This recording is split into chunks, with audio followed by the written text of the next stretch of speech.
Hello అందరికీ నమస్కారం. గత 2 రోజుల నుంచి ఒక కొత్త ఏఐ టూల్ ప్రపంచాన్ని కుదిపేస్తుంది. జైంట్ సాఫ్ట్వేర్ కంపెనీస్ ఏదైతే ఉన్నాయో సేల్స్ ఫోర్స్, సర్వీస్ నౌ లాంటి షేర్స్ ని ఒక్క ఉదుటున కుదుపుకి లోను చేసే ఒక్క దెబ్బలో కుదుపుకు లోనైనాయి. సుమారుగా $285 బిలియన్, అంటే సుమారుగా 26 లక్షల కోట్ల ఇండియన్ రూపీస్ పుష్ కాకి అయినాయి. మరి నిన్న ఏఐ అన్నారు, చాలా జాబ్స్ పోతున్నాయన్నారు, మరి కొత్త టూల్ అంటున్నారు. ఏం జరుగుతుంది అసలు? ఈ ఏఐ టూల్ యొక్క డిఫరెన్స్ ఏమిటి? ఉన్నటువంటి ఏఐ టూల్కి ఇప్పుడు వచ్చినటువంటి టూల్కి ఉన్నటువంటి డిఫరెన్స్ ఏమిటి? నిజంగా మరింత ప్రమాదకరమా? ఉన్నటువంటి జాబ్స్ చాలా వరకు పోతాయా? క్లియర్గా దీని గురించి అర్థం చేసుకోవాలి అనుకుంటే చివరి వరకు వీడియో చూడండి. ఇది Anthropic AI update.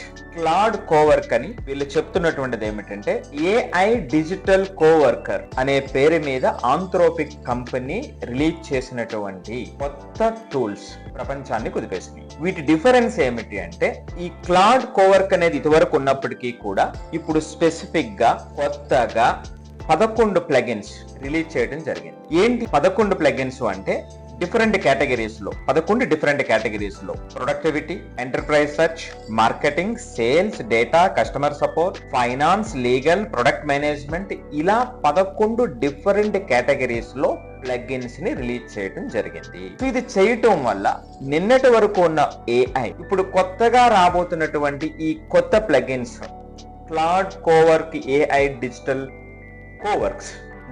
Coworkers difference ఎలా అనేటువంటిది చిన్న ఎగ్జాంపుల్ తో చెప్పే ప్రయత్నం చేస్తా. ఉదాహరణకి ఒక సేల్స్ రిప్రజెంటేటివ్ తీసుకుంటే, ఏ ప్రపంచానికి ముందు ఏం జరిగేది? ఆయన ఆ రోజుల్లో ఒక 50 లీడ్స్ తీసుకుని ఆ లీడ్స్ కి సంబంధించినటువంటి లింక్డ్ఇన్ ప్రొఫైల్ వెరిఫై చేసి అక్కడి నుంచి వాళ్ళని అర్థం చేసుకున్న తర్వాత వాళ్ళకి సరిపడా, ఎవరికి సరిపడా వాళ్ళకి ఈమెయిల్ రాసి, కానీ ఏఐ వచ్చిన తర్వాత ఏమైంది?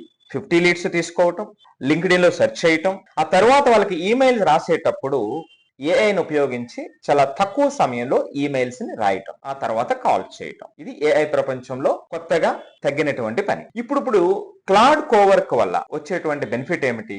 నువ్వు 15 లీడ్స్ తీసుకున్న తర్వాత ఇమీడియట్ గా లింక్డ్ఇన్ ప్రొఫైల్ ని అదే సెర్చ్ చేసి అక్కడ ఉన్నటువంటి అవకాశాలన్నీ చూసి దీనికి మ్యాచ్ అవుతుందా లేదా అనేటువంటి ఇంటిగ్రేషన్ చేసి దానికి సరిపడా ఈమెయిల్ కూడా రెడీ చేసేసి నీకు ఇస్తుంది. నువ్వు ఫైనల్ గా ఇదంతా అయిపోయిన తర్వాత ఈ 50 మెంబర్స్ కి కాల్ చేయటం మాత్రమే నీ పని. ఇప్పుడు చూడండి ఎంత వర్క్ తగ్గిపోయింది. ఏఐతో పోల్చినప్పుడు ఇంకొంచెం అప్డేట్ అయ్యి కంప్లీట్ గా అక్కడ మోర్ ఇంటిగ్రేషన్ జరిగి జస్ట్ ఫైనల్ టాస్క్ దగ్గర మనల్ని కూర్చోబెట్టింది. సో అంతకు ముందు చేసేటువంటి వర్క్ లో ఆ రొటీన్ వర్క్ అనేటువంటిది చాలా వరకు ఏఐ కన్నా చాలా తగ్గిపోయింది. ఇది వరకు ఏఐ రాకముందు ఏమిటి అంటే, ఒక సమాచారం మన దగ్గర ఉండేది. ఏఐ వచ్చిన తర్వాత ఆ సమాచారాన్ని త్వరగా అర్థం చేసుకునేటువంటి అవకాశం కలిగింది, కానీ అది పూర్తిగా రిఫైన్ కాలేదు ఇప్పటికి. ఇప్పుడు దీని వల్ల ఏం జరుగుతుంది అంటే, దాన్ని అర్థం చేసుకోవడమే కాకుండా పూర్తి ఖచ్చితత్వంతో మన ముందుకి అర్థం చేసుకునేటువంటి విధంగా మనల్ని తయారు చేస్తుంది. దానికి కావలసినటువంటి యాక్షన్ స్టెప్స్ నీకు అనుకున్నట్టుగా మోర్ యాక్యురేట్ గా ఇవ్వటానికి ఇది ఎక్కువ అవకాశం ఉంది. ఇది డిఫరెన్స్. రెండో ఎగ్జాంపుల్ చూద్దాం. ఒక సాఫ్ట్వేర్ ఇంజనీర్ ఉన్నారు. సాఫ్ట్వేర్ ఇంజనీర్ ఉంటే ఇది వరకు ఒక ప్రోగ్రామ్ రాసిన తర్వాత దాంట్లో తప్పులుంటే మాన్యువల్ గా గంటల తరబడి వెరిఫై చేసి దాన్ని కరెక్ట్ చేసేటువంటి ప్రయత్నం చేసేవారు. ఏఐ వచ్చిన తర్వాత ఆ పార్ట్ ఆఫ్ కోడింగ్ ని అక్కడ వేస్తే ఆ తప్పుల్ని కొంతవరకు అది ఐడెంటిఫై చేయటం, తద్వారా మనం వెంటనే రియాక్ట్ అవడానికి అవకాశం కలిగింది. లేదా కొంతమేరకు కోడింగ్ కూడా జనరేట్ చేయడానికి ఏఐ అనేటువంటిది అవకాశం కల్పించింది. మరి ఇప్పుడు క్లాడ్ కోవర్క్ ఏం చేస్తుంది?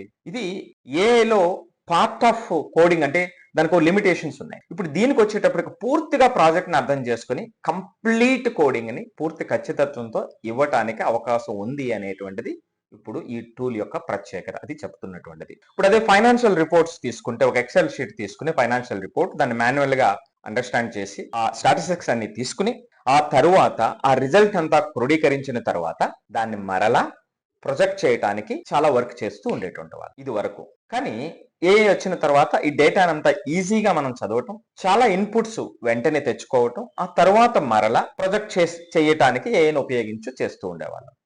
ఇప్పుడు ఇక్కడ ఏం జరుగుతుందంటే క్లౌడ్ కోవర్క్ తో ఈ కొత్త ప్లగిన్స్ తో ఏమవుతుందంటే ఆ ఎక్సెల్ షీట్ ని కంప్లీట్ గా అది చదివి అది వెంటనే ఇంటిగ్రేట్ చేసి కాలిక్యులేషన్స్ తే కాకుండా రిపోర్ట్స్ మాత్రమే కాకుండా ట్రెండ్ రిపోర్టు, డాష్ బోర్డ్స్ ఇవన్నీ కూడా క్షణాల మీద యాక్యురేట్ గా రావటానికి ఈ టూల్స్ ఉపయోగపడతాయి. చూసారా, ఇది ఏఐకి ముందు, ఏఐ వచ్చిన తర్వాత, ఏఐ తర్వాత క్లౌడ్ కోవర్క్ ఈ 3 స్టేజెస్ లో ఉన్నటువంటి డిఫరెన్స్. దీనివల్ల మోర్ ప్రొడక్టివిటీ పెరుగుతుంది, మోర్ యాక్యురసీ పెరుగుతుంది అనేటువంటిది వాళ్ళు చెబుతున్నటువంటి మాట. అందువల్లే ప్రపంచం అంతా ఒక్కసారిగా కుదుపుకు లోనైంది. నిన్నటి వరకు సాఫ్ట్వేర్ యాజ్ ఏ సర్వీస్, అంటే ఒక టూల్ తయారు చేయి, ఎంతమందికి కావాలంటే అంతమందికి అప్లై చేసుకుంటూ వెళ్ళిపో. ఆ విధంగా ఈ జైంట్ కంపెనీస్ అన్ని కూడా వేల కోట్లు సంపాదించినాయి. ఇప్పుడు ఆ శకం ముగిసింది అని ఎక్స్పర్ట్ చెబుతున్నటువంటి మాట. సాస్ ఎపోకెలాప్సీ అంటే ఆ శకం ముగిసింది, ఇది అవసరం లేదు, సాస్ ఎపోకెలాప్సీ అని తీసే, ముగిసింది అనే దాంతో ఆపేసే. సో దానివల్ల ఈ సేల్స్ ఫోర్స్, సర్వీస్ నౌ లాంటి పెద్ద పెద్ద కంపెనీస్ కి థ్రెట్ అనేటువంటి మాటలు వినిపిస్తూ ఉన్నాయి. ఇది ఏమైనా ఈ ఏఐ ఆటోమేషన్ యుగంలో నిన్నటి వరకు ఏఐ టూల్స్ ఉపయోగిస్తున్నప్పటికీ కూడా కొన్ని విషయాల్లో, రొటీన్ విషయాల్లో మాత్రమే కొంత మేరకు యాక్యురసీ వస్తుందని, కొంత మోర్ క్రియేటివ్ వర్క్ విషయంలో ఇది చాలా తక్కువగా పనిచేస్తుందని చాలా రిపోర్ట్స్ ఈ మధ్య మనం వింటూ ఉన్నాం. దీన్ని ఏమిటంటే ఇప్పుడు వచ్చినటువంటి దాంట్లో ఈ కేటగిరీ స్పెసిఫిక్ గా తయారు చేయడంతో మోర్ యాక్యురేట్ గా, అదే సందర్భంలో అక్కడ ఉన్నటువంటి స్టేక్ హోల్డర్స్ అంటే ఆ డిఫరెంట్ కేటగిరీస్ ఏదైతే ఉంటాయో ఆ పర్టికులర్ ఫంక్షనింగ్ లో వాటన్నింటినీ ఏక సమయంలో, అంటే ఒకే సమయంలో ఇంటిగ్రేట్ చేసి ఫైనల్ గా మనకు కావలసినటువంటిది మనం అనుకున్నట్టుగా మనకున్నటువంటి విభిన్నమైనటువంటి ఆలోచనలు అర్థం చేసుకొని మోర్ యాక్యురేట్ గా ఇచ్చేటువంటి టూల్ అని ప్రపంచం ఈ సందర్భంలో అయితే నమ్ముతుంది. కాబట్టి ఈ స్టాక్ మార్కెట్స్ ఇదంతా కూడా ఇంత ఎత్తున దుపుకు లోనైనాయి. మరి రాబోయే రోజుల్లో చూడాలి cloud Cowork, AI digital workers అనేటువంటిది ఎంత స్థాయికి వెళ్తుంది, ఎంత రిఫైన్ అవుతుంది, ఎంత చేంజెస్ తీసుకొస్తుంది అనేటువంటిది. మరి దీనికి సంబంధించి మీ కామెంట్స్ని తెలియచేయండి.